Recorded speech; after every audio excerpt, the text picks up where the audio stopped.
NEET मामले पर सुनवाई करते हुए सुप्रीम कोर्ट ने बड़ा फैसला सुना दिया है। सीजेआई ने कहा कि सरकार द्वारा गठित समिति के कार्यक्षेत्र पर यह कहा जा रहा है कि इसमें मूल्यांकन समिति शामिल होगी, मानक संचालन प्रक्रिया होगी, परीक्षा केंद्र आवंटित करने की प्रक्रिया की समीक्षा की जाए, पहचान जांच बढ़ाने की भी प्रक्रिया को बनाया जाए और तेज किया जाए। परीक्षा केंद्रों की जो निगरानी है वो सीसीटीवी के थ्रू जरूर की जानी चाहिए। कमेटी को आगे ये भी सीजेआई ने कहा कि प्रश्न पत्रों में हेराफेरी ना हो, यह सुनिश्चित करने के लिए लॉजिस्टिक को आपको सुरक्षित करना होगा। साथ ही साथ सीजेआई ने कमेटी को एक और यहां पर नसीहत दी है। कमेटी एक मजबूत शिकायत निवारण तंत्र की सिफारिश करेगी। कमेटी डेटा सुरक्षा प्रोटोकॉल की सिफारिश करेगी ताकि सभी संवेदनशील जानकारी सुरक्षित रहें और लीक से भी बचा जा सके। इसी के साथ में फिंगरप्रिंट रिकॉर्ड जो होता है वो इलेक्ट्रॉनिक फिंगरप्रिंट रिकॉर्ड भी किए जाएं कि पेपर कहां गया, किस किस के थ्रू गया, ये सारी चीजें इलेक्ट्रॉनिक फिंगरप्रिंट में होनी चाहिए। साइबर सुरक्षा और संवेदनशीलता ऑडिट किए जाने चाहिए। सीजेआई ने यह भी कमेटी को निर्धारित करने के लिए कहा है।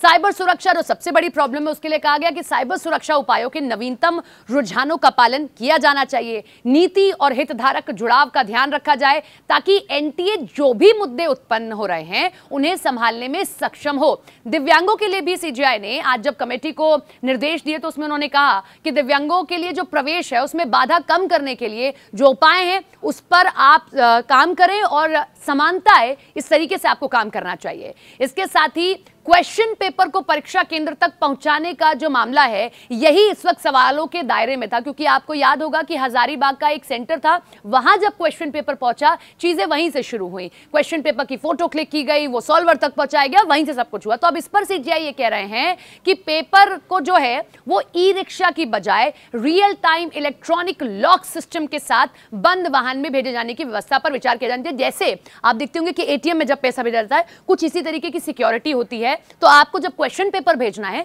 तब भी आप इसी सिक्योरिटी की तरह भेजिए, ना कि ऐसे कि आप क्वेश्चन पेपर्स को ई रिक्शा में रखकर सेंटर्स तक भेज रहे हैं। ऐसा नहीं होना चाहिए। कमेटी छात्रों के मानसिक स्वास्थ्य सहायता कार्यक्रमों के लिए योजनाओं की सिफारिश करेगी। छात्रों पर मनोवैज्ञानिक प्रभाव का आकलन भी करे।